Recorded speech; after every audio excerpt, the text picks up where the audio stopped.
Muito bem-vindos ao sexto webinar Bisturi Direito.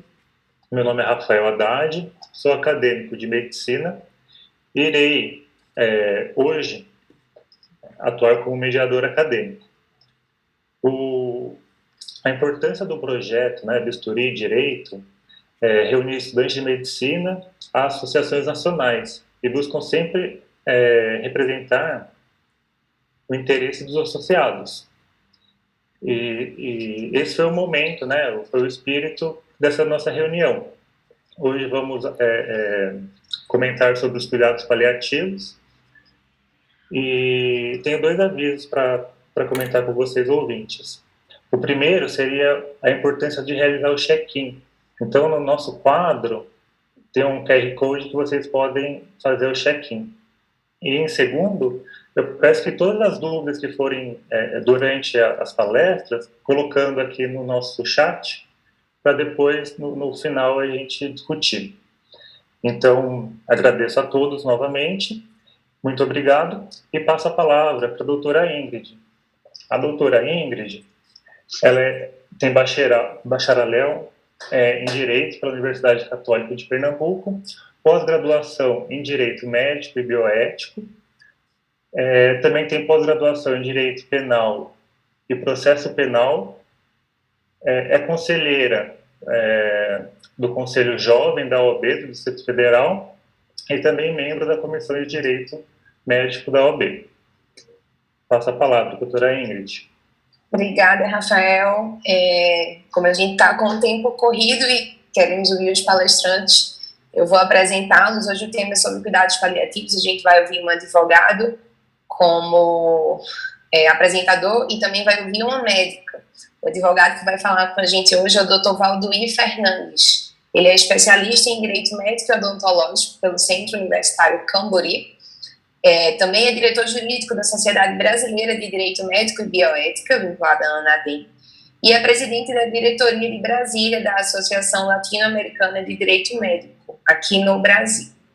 Em contraponto, para trazer as visões médicas a esse tema, tem também a doutora Ana Cláudia Arantes. Ela é médica formada pela USP, com residência em Geriatria e Gerontologia do Hospital das Clínicas da Faculdade de Medicina da USP. Ela também é pós-graduada em Psicologia, com foco nas intervenções em luto pelo Instituto Quatro Estações de Psicologia. É também especializada em cuidados paliativos pelo Instituto Pallium e pela Universidade de Oxford.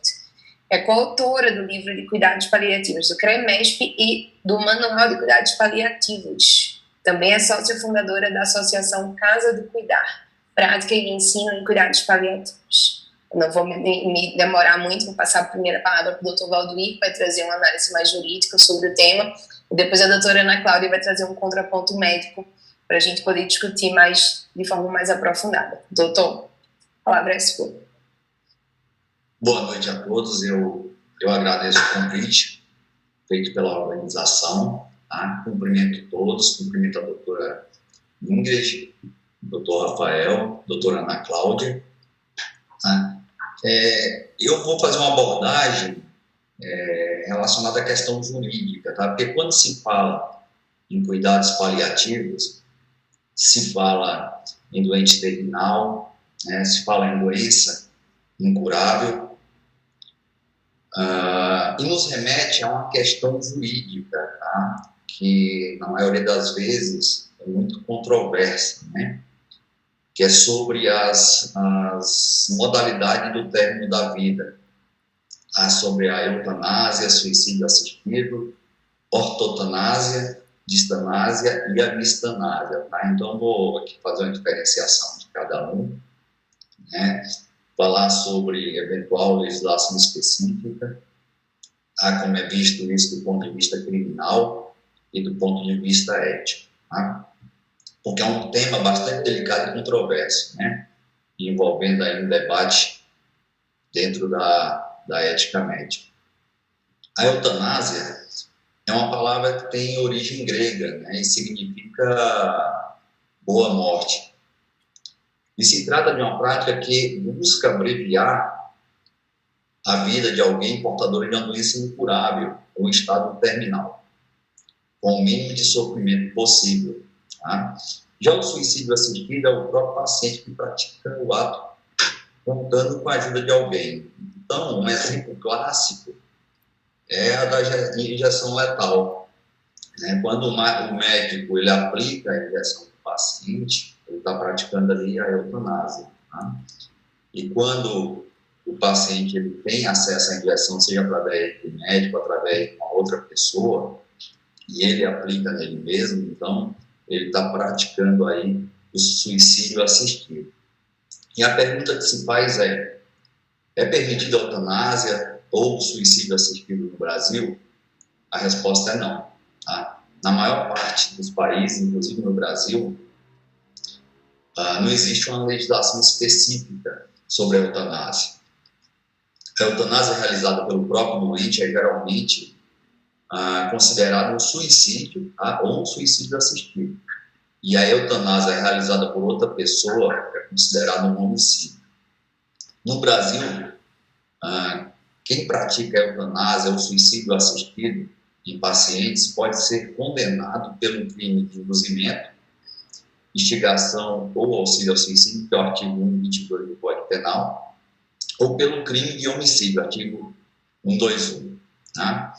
Na tentativa de se criar uma legislação específica, foi inclusive apresentado um projeto de lei de número 1989/91 pelo deputado federal Gilvan Borges, que tratava justamente sobre o tema da prática da eutanásia. Porém, foi arquivado pelo plenário da Câmara dos Deputados em 1993, né? O que reflete, muitas vezes, a necessidade de uma discussão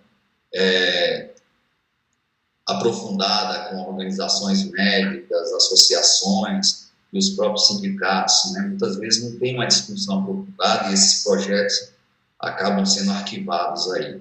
Tá?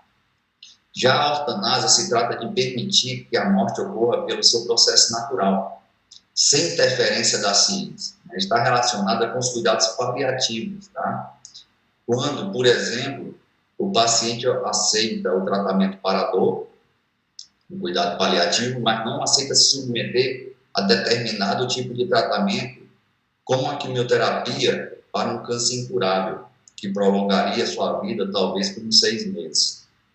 A eutanásia é uma prática regulamentada no Brasil através da resolução do Conselho Federal de Medicina, de número 1805/2006, sendo assim considerada lícita, em respeito à autonomia do paciente, diferentemente das demais modalidades de término de vida.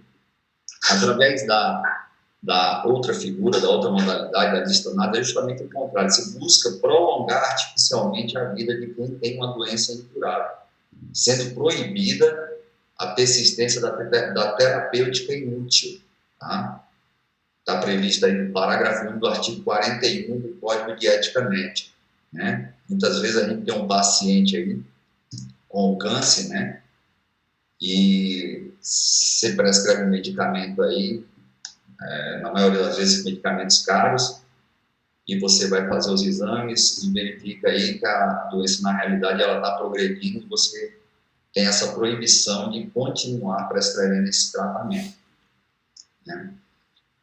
E temos a figura aí também da mistanásia, né? A mistanásia, ela se caracteriza quando o indivíduo vulnerável socialmente, é acometido de uma morte precoce, miserável e evitável, como consequência da violação do seu direito à saúde prevista na Constituição como um direito fundamental. Na maioria dos casos, a mistanásia atinge indivíduos excluídos do seio social, né, que dependem de políticas públicas, tá, de saúde, na garantia da sua dignidade, e mesmo assim são expostos ao risco de uma má gestão hospitalar, a disponibilidades insuficientes aí de recursos humanos para atendimento nos hospitais públicos, né?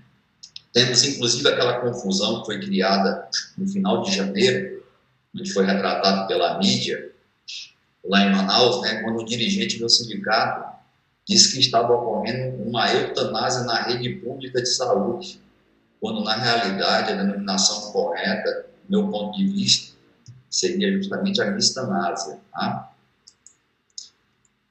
E nós temos aqui uma situação autorizada pelo Conselho Federal de Medicina, através da resolução 1480, só um minutinho, 1480/97 e 1826 de 2007, em que é possível interromper o tratamento e desligar os aparelhos pelo profissional, né, pelo médico, quando acontece a morte encefálica.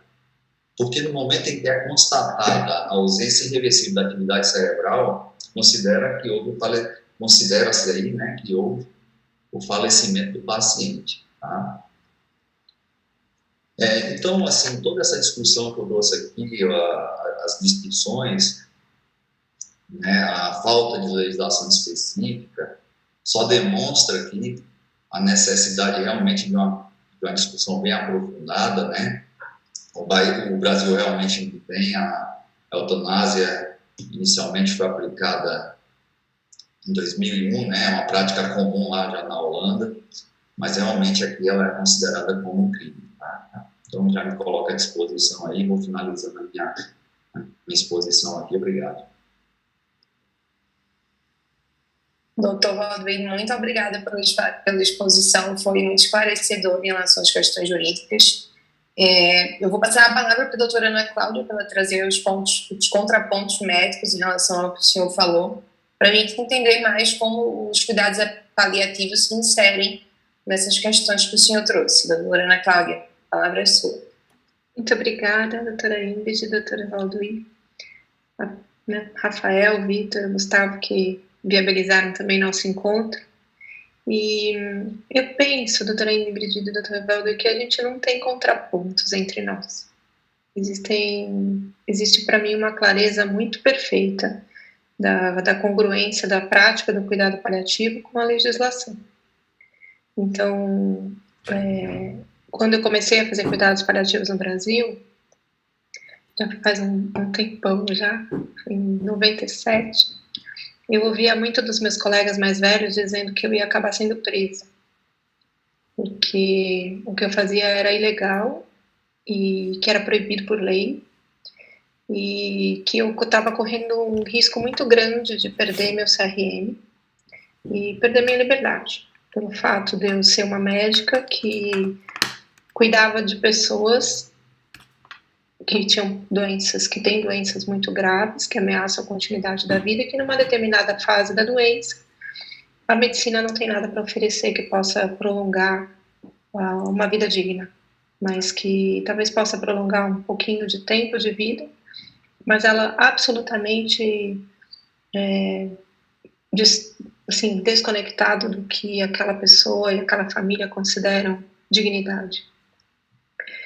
E aí eu disse que essas pessoas que eu cuidava, da forma como eu cuido, elas valem a minha liberdade, valem meu CRM, porque elas merecem o alívio do sofrimento que eu sei oferecer e que a minha equipe sabe oferecer também. Que não pode ser legal a gente cuidar do sofrimento de alguém. Não pode ser crime a gente aliviar a dor. Não pode ser um crime a gente poder amparar o sofrimento de uma pessoa que tem que enfrentar a sua morte, independente da nossa presença. Então, a minha atitude, o meu cuidado, não promove a morte da pessoa. O que vai promover a morte dela é a doença dela. Eu tive a oportunidade de cuidar de pacientes que, em algum momento, precisaram ir a um pronto atendimento, porque dentro da casa deles não havia recurso suficiente para que eles tivessem alívio do sofrimento. E quando chegavam no hospital, os médicos que não sabem, não têm esse conhecimento, decidem levá-lo para uma unidade de terapia intensiva. E foram incontáveis as vezes que as famílias tiveram que educar os médicos, dizerem: doutor, meu pai não vai morrer porque não vai para UTI, ele vai morrer porque ele tem câncer avançado. Minha mãe vai morrer porque ela tem demência avançada. O senhor vai passar uma sonda na minha mãe e deixar ela amarrada para que o senhor se sinta satisfeito com a prescrição de uma dieta, vai fazer com que a minha mãe morra sozinha, amarrada. E isso não é dignidade. Isso que deveria ser crime. A indicação de todos os procedimentos que podem ser oferecidos dentro da medicina para um ser humano adoecido, eles devem ter como único propósito bem-estar, sentido de vida, qualidade de vida, dignidade. Quando diante de uma doença que ameaça a continuidade da vida, que encontra seus tempos finais, no momento onde a medicina não tem nada que possa oferecer que modifique para melhor a evolução natural daquela doença. E foi com muita alegria que eu participei, estava muito ativa nessa bandeira do cuidado paliativo, quando tivemos a resolução do Conselho Federal de Medicina.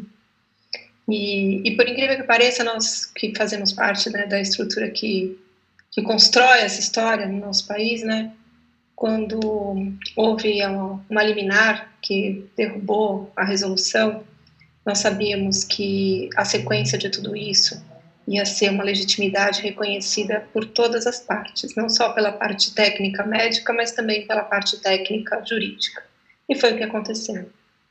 No esclarecimento do propósito do cuidado paliativo, que fique absolutamente claro que nós não matamos as pessoas, nós não praticamos eutanásia, e nós lutamos da forma mais humana e técnica possível para que a ortotanásia e a dignidade da vida seja preservada dentro do contexto do que o paciente deseja, o que a doença dele permite, que os recursos disponíveis oferecem e que a família aceita e compreende.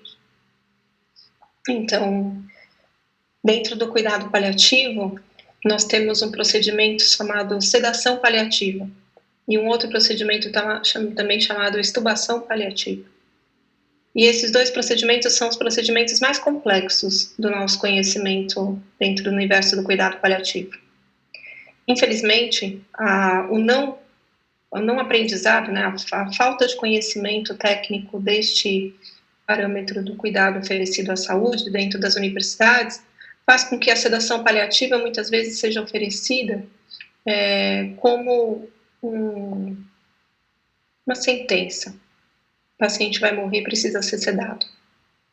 E aqui no Brasil nós não temos a eutanásia, mas nós temos a sedação paliativa praticada sem nenhuma consciência do paciente que vai ser sedado e muitas vezes com uma anuência da família que acredita que o melhor caminho é tirar a consciência do sofredor e não tirar o sofrimento.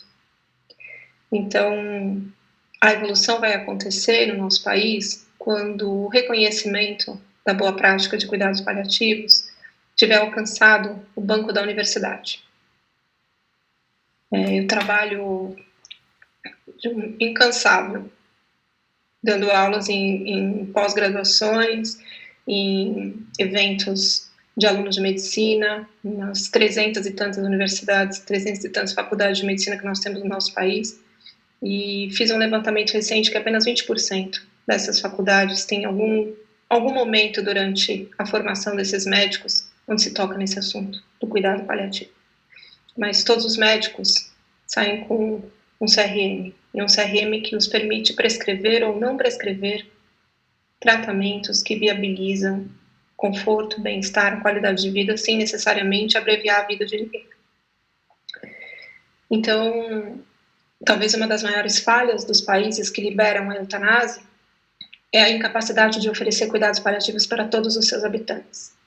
Eu não sou contra a eutanásia nem a favor. Respeito quem deseja, não tenho condição de julgar um fardo que eu não carrego. Então, não posso dizer que em algum momento da minha história, se eu adoecer gravemente, não tiver um sofrimento insuportável, eu acredito que realmente a morte possa ser um caminho muito mais confortável do que permanecer viva, desperta e assistindo uma condição que eu não considere digna. Então, eu não sou contra, não pratico, mas eu penso que uma discussão à altura da importância desse tema num país só pode acontecer quando este país oferece cuidados paliativos a 100% dos seus habitantes que dele necessitem. E aqui no nosso país, 0,3% das pessoas têm acesso a isso. Isso é uma grande vergonha. Isso é um vexame internacional. Um dos piores países do mundo para se morrer é o nosso. E embora exista muita controvérsia sobre o tema, né, da discussão sobre eutanásia, ortotanasa, mistanasa, distanasa, está chegando o momento de acabar com a controvérsia a respeito da legitimidade do direito a ter seu alívio de sofrimento disponibilizado. É absolutamente indiscutível que nós temos que evoluir nessa discussão. É muito valioso que esse momento nosso aqui esteja acontecendo durante uma pandemia, porque, como muito bem colocado pelo Dr. Baldui, foi a mistanasa que está acontecendo em muitas cidades do Brasil. Na minha, aqui em São Paulo, também está acontecendo. É mistanasa. São torturas. É uma absoluta falta de responsabilidade não oferecer cuidados minimamente dignos para as pessoas que estão adoecendo nesse momento. Eu fui procurada hoje para falar sobre diretivas antecipadas de vontade, testamento vital e pandemia. E aí perguntando se as pessoas são respeitadas quando elas dizem que elas não querem ser entubadas. Essa é uma pergunta que vem de um ser humano que desconhece o tema. Não é possível que a gente esteja conversando com pessoas com o mínimo nível cognitivo possível que desconheçam isso. Nós precisamos levar essa conversa ao alcance do máximo de pessoas possível. O ano retrasado, eu tive a oportunidade de participar, através do meu livro, né, do A Morte Onde Ele Vale a Pena Viver, participar do contexto de uma novela. No Brasil, a gente teve uma novela que falou sobre a eutanásia, que falou sobre cuidados de fim de vida. Teve noites durante essa novela que 23 milhões de brasileiros puderam assistir uma conversa sobre ortotanásia. E onde estávamos nós, médicos, onde estamos nós todos que trabalhamos na legislação do país, trabalhamos no cuidado à saúde do país, onde é que a gente estava quando as pessoas estavam aprendendo isso? A gente está escondido atrás dos nossos livros velhos, das nossas histórias antigas. A gente está escondido atrás de valores que hoje são absolutamente desnecessários. A gente precisa ter um respeito muito grande e um valor muito claro para a vida humana. E a discussão sobre eutanásia, talvez ela possa ser uma oportunidade para que a gente reconheça que nós precisamos amadurecer muito nisso, porque vai chegar a nossa hora.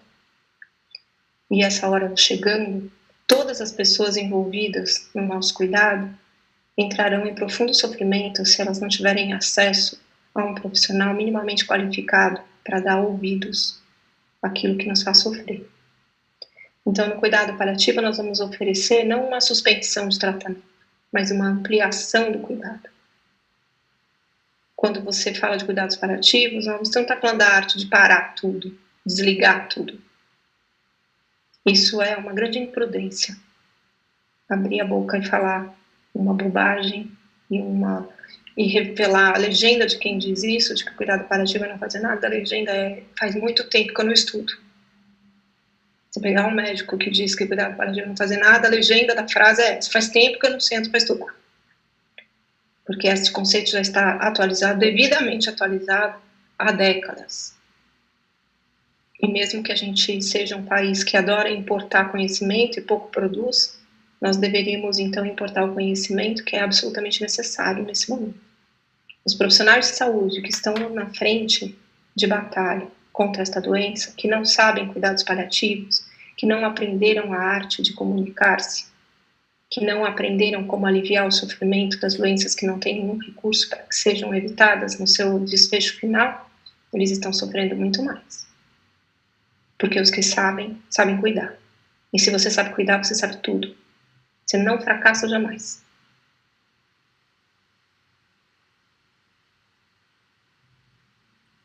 Obrigada, doutora Ana. Só para confirmar, a senhora concluiu sua fala?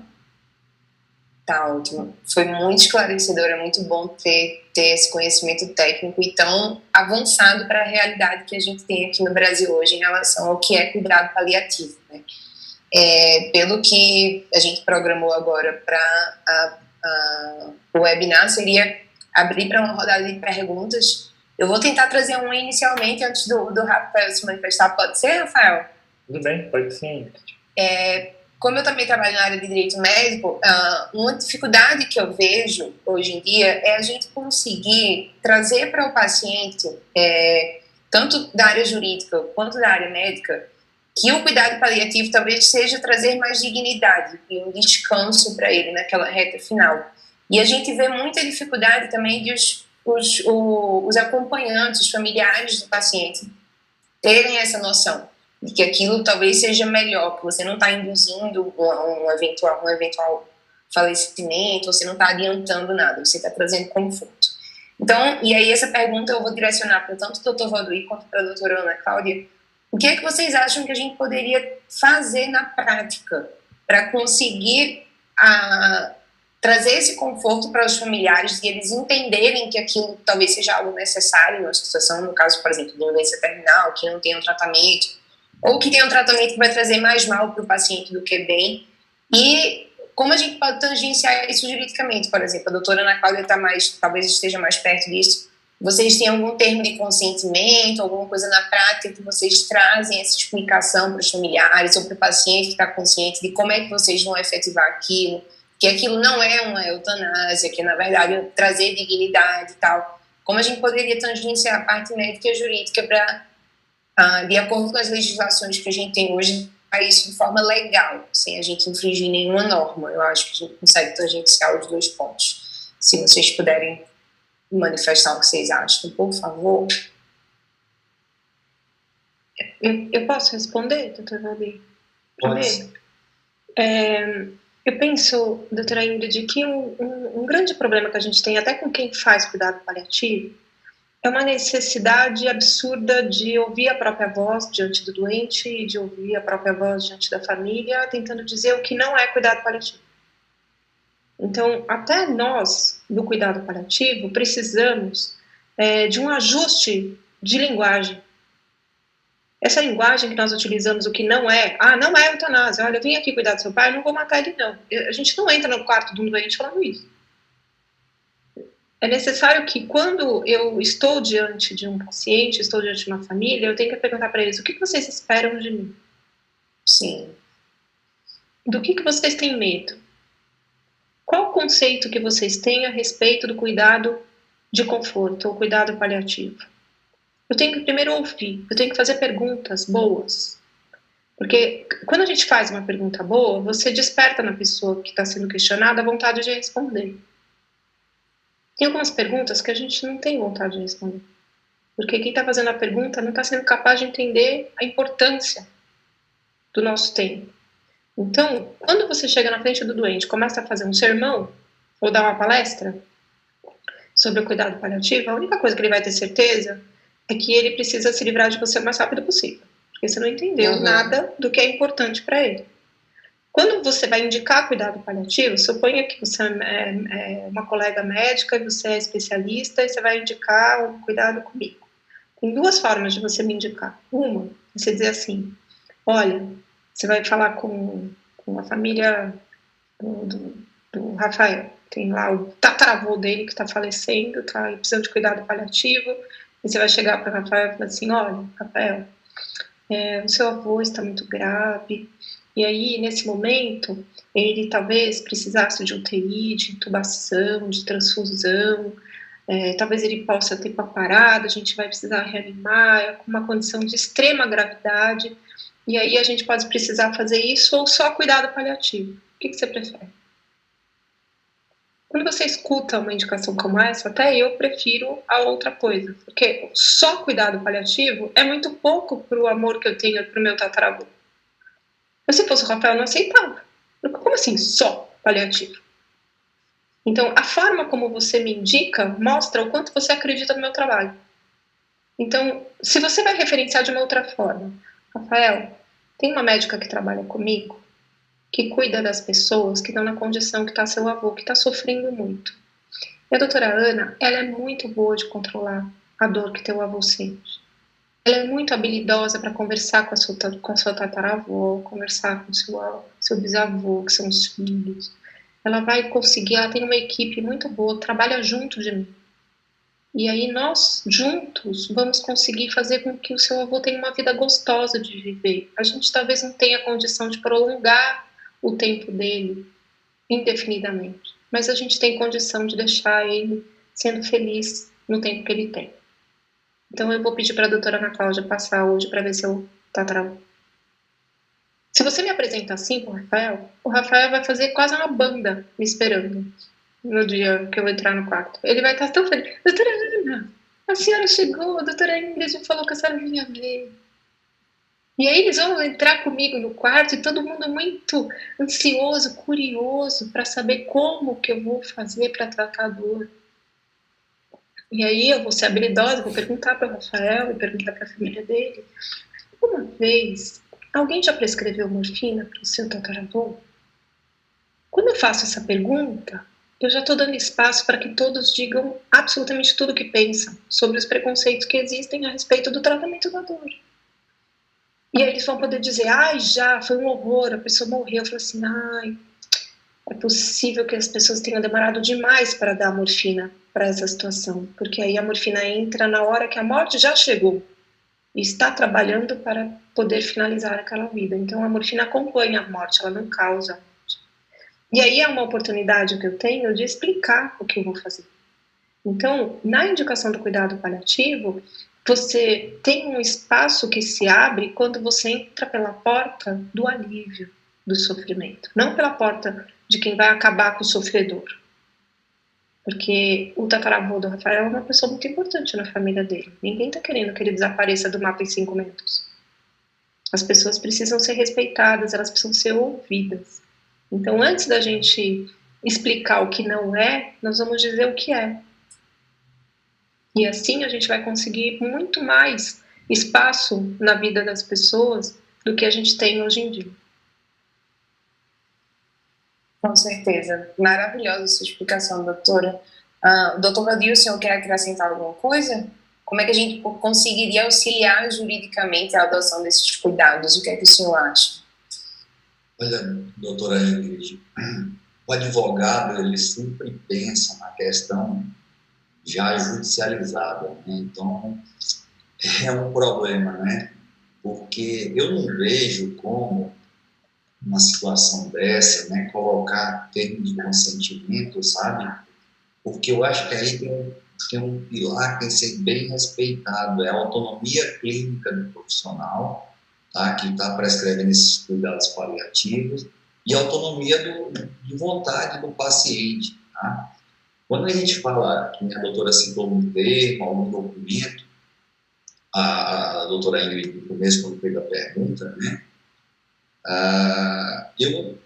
se você for falar de risco numa situação dessa, a própria doença incurável, né, já é o próprio risco. O paciente terminal já é o próprio risco. Então, eu acho que nessa situação vale muito mais, como disse a doutora Ana Cláudia, o diálogo, né, e claro, questão de exigência do próprio código de ética, você registra tudo, né, você prontuário, tudo sempre bem preenchido, mas eu acho que nesse tipo de questão realmente tem que ter um diálogo e um ajuste entre o profissional que está fazendo o cuidado e o paciente, tá? Eu não vejo como criar uma burocracia através de termos para que eu possa fazer isso e aquilo. Algumas coisas até dependem de autorização escrita, né? Porque a gente sempre fala que melhor se comprova, é mais fácil descomprovar escrito do que uma autorização oral. Mas eu não, assim, agora no momento, realmente eu não vejo como estabelecer um termo, né, para exigir um paciente que vai receber certos cuidados, que se não assinar esse documento, não terá esse certo cuidado paliativo. Sim. Eu concordo com o senhor nesse ponto. Pode falar, doutora? Não, tem uma situação que pode acontecer, que não é tão rara, quando você tem fragilidade na uniformidade da opinião da família. Então, você tem uma senhora que está falecendo, aí o esposo aceita, o filho mais velho aceita, o filho mais do meio não aceita, o filho mais novo, meio que está em dúvida se vai ou não vai aceitar essa proposta de, por exemplo, uma interrupção de quimioterapia ou uma interrupção de tratamentos agressivos. E aí é o momento em que muitas vezes se faz duas trincheiras, as pessoas contra e as pessoas a favor. Então, às vezes se faz trincheiras, inclusive entre os médicos, né? Porque aí tem o médico que é a favor da vida, que quer que continue o tratamento, e tem eu que sou... Aí a pessoa acha assim, a doutora que é a favor da morte. E aí se estabelece a guerra. Então, nesse momento do estabelecimento da guerra, eu vejo que é uma enorme oportunidade novamente de escuta. Porque o filho que é contra, ele não é a favor que o pai, que a mãe sofra. O filho que é contra, ele não compreende que aquilo que está acontecendo com a mãe é algo inevitável de ser bloqueado, de ser impedido. E então esse filho precisa de escuta, porque o que ele deseja é que a mãe não morra, mas ele pensa que quem vai morrer é o amor da mãe por ele e o amor que ele tem pela mãe, mas o que vai morrer é um corpo físico. A mãe continua sendo a mãe dele e a história continua sendo preservada. Então, todos os momentos em que a gente reconhece um conflito frente a uma realidade, essa realidade da oferta do cuidado paliativo, é uma oportunidade, uma nova oportunidade de escuta. De mostrar que para aquela pessoa que não aceita, a dor da perda é maior. E é por isso que ela não aceita. Não é porque ela é limitada ou ela não compreende. Ela compreende, mas ela não consegue aceitar. Então, muitas vezes, eu preciso abordar esse familiar no contexto de esclarecer que tudo aquilo que ele deseja que seja feito pelo familiar que ele tanto ama, terá que ser vivenciado pelo familiar, não por ele. Então, seria maravilhoso se a minha mãe está fazendo quimioterapia e eu possa dizer para ela, mãe, deixa que essa eu faço. Descansa, vai passear um pouco, viaja, vai para a praia, se distrai, porque eu consigo ficar aqui, eu faço por você essa quimioterapia. Nós adoraríamos poder ocupar o lugar daqueles que a gente ama quando diz respeito a um sofrimento, porque a gente não quer que eles sofram. Imagina as mães de filhos que estão em tratamento, se elas não gostariam de trocar de lugar com o filho. Então, quando você reconhece a importância desse movimento, a pessoa ela baixa a guarda e ela fica mais calma pelo fato dela estar sendo vista. Então, eu abordo dessa forma. Então, suponha, eu dei o exemplo do Rafael agora está aí, você vai ficar de exemplo. Assim, o Rafael fala assim, não, eu não quero, eu quero que opere meu avô, meu tataravô, quero que faça cirurgia, eu não aceito isso. E aí, quando eu conversar com o Rafael, eu vou dizer, Rafael, o amor do seu avô é muito grande. É tão grande o amor do seu avô por você que é capaz de ele aceitar passar por uma cirurgia, por um pós-operatório, por uma UTI, para dar o tempo que você precisa para entender que a vida dele está acabando. Então é possível que ele consiga fazer isso, mas você gostaria que ele fizesse esse sacrifício por você? Aí você vai olhar para essa história de um outro jeito, porque aí você vai olhar para o teu familiar, para o teu tataravô e vai falar assim, nossa, eu vou obrigar ele a fazer cirurgia porque eu não aceito. E eu quero que ele fique bem, eu não quero que ele sofra. E pode acontecer de fato dele ter que passar por isso, mas de deixar quem está exigindo esse cuidado, deixar a pessoa consciente de que o que está sendo feito de um modo agressivo, obcecado, em prol de uma cura que não será alcançada, é algo que vai remeter a um arrependimento, uma dor no período de luto. Então, quando a gente escuta e contextualiza desta forma, a guerra, ela desaparece. Então, eu já tive a oportunidade de fazer reuniões de família, onde se ficou discutindo a suspensão de diálise para uma senhora com demência avançada, com 90 e tantos anos. E aí, os 5 filhos dela estavam na conferência, e eu e mais um colega médico juntos, eu puxei uma cadeira vazia e coloquei do meu lado. E aí fiz a reunião.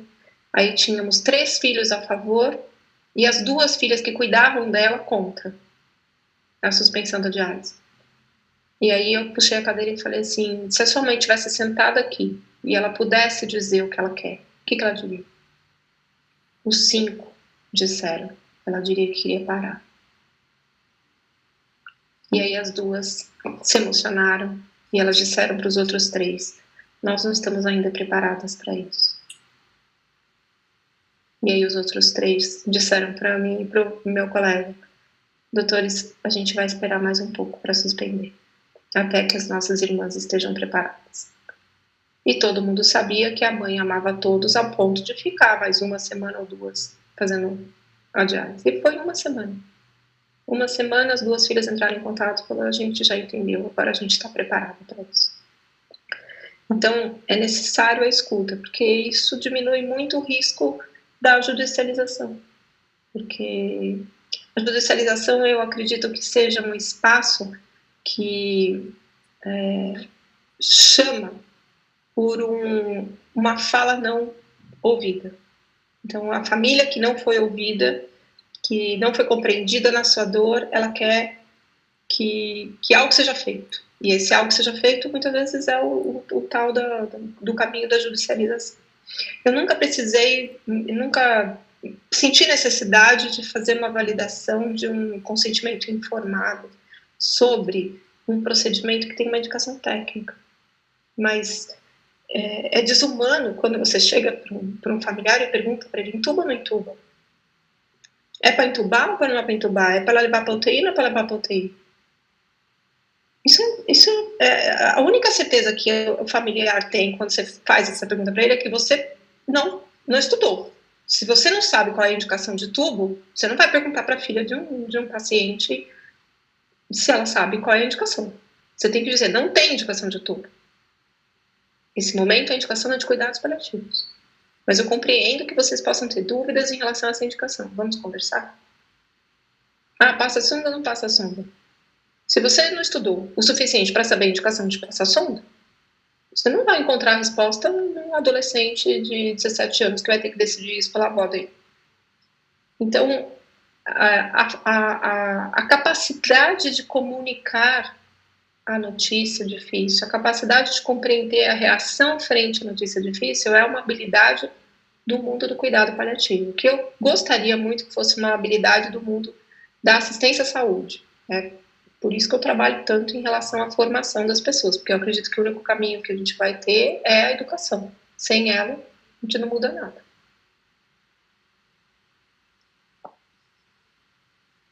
Maravilha, doutora, sua explicação é incrível. Eu vou passar a palavra para o Rafael, acho que tem algumas perguntas no YouTube. Se você quiser conduzir agora, Rafael. Isso. Muito obrigado. Ingrid, então, tem uma pergunta aqui do Gustavo Reis Martins. Ele comenta que alguns países europeus têm sido discutido, né, sobre o suicídio assistido e tem avançado bastante. E ele questiona o doutor... questiona o doutor se o senhor acredita que o tema será abordado pela legislação brasileira em breve, ou se existe alguma possibilidade. E se sim, né, qual seria o posicionamento?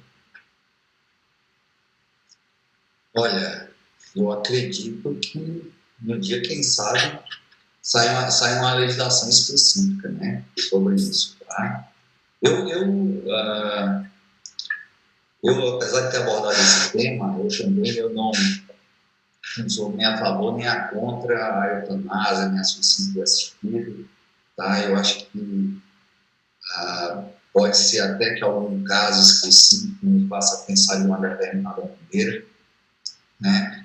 Mas realmente eu não tenho, apesar de eu ter puxado, né, muitas vezes enfático alguns pontos aqui da passagem do que foi dito, mas não tenho. Eu espero que haja um debate bem amplo sobre isso, né, envolvendo quem realmente que trabalhe com isso, que esteja à frente disso, que, como eu digo, muitas legislações atinentes da saúde, como foi o caso da telemedicina, que pouco menos de um um ano aí, foi revogada aquela legislação, aquela resolução, justamente pela essa falta de debate, né? Eu espero que seja feito um debate, sim, que se crie uma coisa, uma legislação que possa nortear, né? Ou proibindo de uma vez por todas, ou até haver uma liberação com critérios técnicos, né? Porque é o que falta nas nossas legislações envolvendo o direito médico. Certo. Muito obrigado, doutor Balduino. O Gustavo também questiona, mas ele seria indicado para a doutora Ana Cláudia responder, né? Ele comentou que os cuidados paliativos estão sendo, né, discutidos há décadas na medicina. Ele gostaria de saber se a doutora considera que esse assunto seja abordado de forma suficiente na graduação. Não é suficiente na graduação. Nós temos diretrizes de ensino na medicina que contemplam os temas básicos, fundamentais, em termos de conteúdo, de conhecimento para o médico saber escolher, para o médico saber conduzir um processo de finitude. Só que esse conhecimento que está sendo preconizado pelas diretivas, diretrizes de ensino, esse conteúdo não está sendo dado. Então, fica como... tem um termo popular que diz: cachorro que tem muito dono, morre de fome. Porque todo mundo acha que dá, mas ninguém toca no assunto. E quem toca no assunto não tem habilidade para isso, não tem conhecimento para isso. Na época que cuidado paliativo não fazer nada. Então, se não fazer nada, para que você vai ter que dar aula de como não fazer nada? Então, nós estamos agora num movimento bastante ativo, buscando que o Ministério da Saúde, o Ministério da Educação, recomende para as universidades, nas faculdades de medicina, que este conteúdo seja ministrado por profissionais da área de cuidados paliativos. Então, esse conteúdo precisa estar de uma maneira estruturada, sendo oferecido para os alunos de graduação de medicina. Aí a gente vai ter segurança. Tem muito do que a gente está lutando é por uma carga horária mínima de disciplina. Mas se você não sabe o que dizer, não adianta se você tem 20, 40 horas. Eu costumo dizer, eu fiz um TED que durou 17 minutos. O tempo da minha fala no TED foi 17 minutos. Quase 3 milhões de visualizações. Centenas de ligas foram fundadas por causa de 17 minutos. 17 minutos que fizeram com que as pessoas não aprendessem cuidados paliativos em 17 minutos. Isso não fiz, é impossível. Mas em 17 minutos eu consegui fazer com que as pessoas que assistem queiram aprender mais. E elas vão em busca por conta delas, porque depender da faculdade, às vezes vai passar... Eu digo, teve uma vez que um aluno falou para mim, mas doutora, na minha faculdade não tem, ninguém se importa, ninguém quer ensinar a gente a fazer isso, eu vejo que tem necessidade. Eu falei, então, estude, cresça, faça mestrado, doutorado, livre docência, assuma a cadeira de titular da disciplina, seja ela qual for. E no tempo que você tiver o poder, você institui isso na sua faculdade.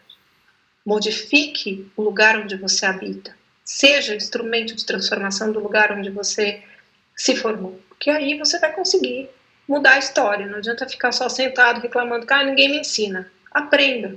Tem que ir à luta. Eu fui à luta até fora do Brasil. Agora no Brasil agora já tem formação de cuidados paliativos. Informações muito boas. Então, tem que se mexer. Não adianta ficar só reclamando, porque a qualidade do seu sucesso como profissional de saúde depende desse conhecimento. Porque senão, se você não souber cuidados paliativos, toda semana você vai experimentar o que é fracasso. O fracasso é quando você tem um paciente para você ver e você não sabe o que dizer para ele. Isso é fracassar. Isso é um fracasso, assim, definitivo na vida de um médico, é abandonar um paciente, ou não saber o que dizer para ele quando as coisas não estão indo bem. Então, que lutem. Eu e muita gente trabalhando para que a gente possa oferecer isso nas universidades, nas faculdades de medicina, nas faculdades de todas as áreas de saúde merecem isso. Mas como eu sou médica, eu estou cuidando de um quadrado que é bem potente e também pode ter pode ser uma, como se diz no direito, né, uma jurisprudência. Tem um parâmetro. Medicina agora tem. Então, agora a gente vai querer também na enfermagem, vai querer na psicologia, na fisioterapia e tudo. Perfeito, doutora Ana. A gente tem mais um tempo para mais uma pergunta? Sim. Sim. Então, a Veridiana Shinagali, ela questiona como que é a dinamizada inicialmente a criação do vínculo entre a equipe profissional envolvida e o paciente junto à família. Ela quer saber como que a gente favorece esse vínculo, como é que a gente pode energizar esse vínculo, é isso que eu entendi? Isso, Tá. Como que ocorre, né? Nós entramos pela porta que todo mundo quer manter fechada, a doença, o sofrimento e a morte. No momento em que eu entro e começo a interagir com aquele sofrimento, e através do meu conhecimento, através da equipe que eu trabalho, porque a gente não faz cuidado paliativo sozinho, a gente tem que ter uma equipe trabalhando conosco. Quando nós trazemos para aquele familiar o bem-estar, qualidade de vida, o conforto, uma noite bem dormida, o alívio da dor, essa família olha para a gente como quem olha para a coisa mais importante da vida deles depois da vida daquele familiar. Porque eles reconhecem que nós somos os instrumentos de alegria, de felicidade, de bem-estar. Então, nós não vamos ser aquele profissional que entra todo dia no quarto e fala assim, vai morrer hoje. A gente vai ser aquele profissional que entra no quarto e fala assim, que bom que você ficou mais um pouquinho. Que bom que eu posso te ver ainda mais hoje. E o que a gente vai fazer com o tempo que a gente tem? Então, a família que espera por um milagre, ela não precisa perder a esperança no milagre porque eu entrei na história. Eu entro na história e digo, até que o milagre chegue, o que nós vamos fazer? Como é que a gente vai se divertir? Porque a vida, ela merece ser vivida até o último dia. Porque aí, sim, a morte vai ser um dia que vale para viver. Porque aí a morte vai acontecer num dia que faz parte dessa vida maravilhosa que estava sendo vivida. Então, o vínculo que a gente faz durante esse tempo, que pode ser um dia, pode ser 2, pode ser 10 dias, pode ser um ano, é um vínculo absolutamente definitivo. Eu me formei em 93, então tem aí umas décadazinhas aí de tempo de diploma, e eu até hoje recebo pacientes indicados por familiares que eu cuidei há 10, 15, 20 anos atrás. As pessoas não esquecem. Eu não vou perder o lugar no coração delas nunca. E elas vão indicar o meu trabalho para as pessoas que elas amam. Ou se ela vê algum amigo que está com um familiar em condição difícil, ela lembra, procura a doutora Ana. Ela cuidou do meu pai há 15 anos atrás. Eu tenho familiares de pacientes que se tornaram grandes amigos.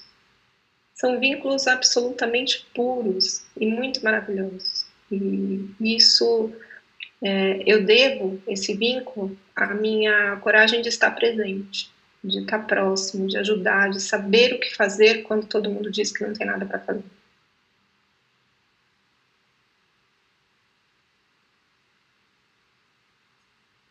Perfeito, doutora Ana. Acho que em relação às perguntas a gente não tem mais. Você queria comentar alguma coisa, doutora Ingrid? Eu acho que a exposição foi perfeita. A humanidade e a paz que a doutora Ana consegue passar falando de um tema tão complicado, assim, eu tô tocada. Parabéns, doutora Ana, de verdade. Eu sei que são anos de estudo, anos de dedicação, e você consegue transparecer uma calma e tranquilidade em um tema tão difícil, assim, é maravilhoso ouvir. Então, eu queria agradecer muito a senhora, muito mesmo, e também agradecer ao doutor Valduí pela parte jurídica que ele trouxe para a gente, também foi muito gratificante aprender um pouco mais sobre isso. E acho que o nosso tema está chegando perto do fim, né, Rafael? Eu poderia passar a noite conversando com vocês, mas está chegando perto do fim. Eu agradeço muito os dois, agradeço os espectadores que estão aqui com a gente. O vídeo acho que vai ficar no YouTube por um tempo. E passo a palavra para o Rafael para a gente concluir. Sim, queria agradecer. Eu acho que foi perfeito toda essa palestra, né? Tanto do Dr. Valduí como da doutora Ana. Eu acho que é muito cabível esse assunto, né? No meio médico, né, que é o nosso público atual, né, os acadêmicos de medicina, e como a doutora Ana comentou, né, que falta muito ainda esse suporte das universidades com esse tema. Eu queria agradecer também o convite, né, da organização e a presença de todos. Obrigada, Rafael. Se vocês tiverem algum comentário também, fiquem à vontade. Doutor Vadu e doutora Ana, a gente passa para vocês finalizarem para a gente poder se despedir.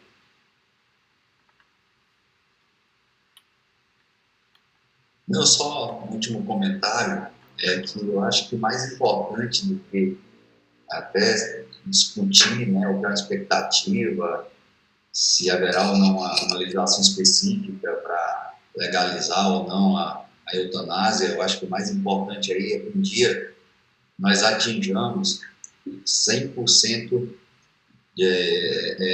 daqueles pacientes que realmente necessitam dos cuidados paliativos, né? Porque realmente essa estatística que a doutora Cláudia passou realmente é muito frustrante, né? 0,3%, né, dos pacientes que realmente precisam têm acesso a esses cuidados.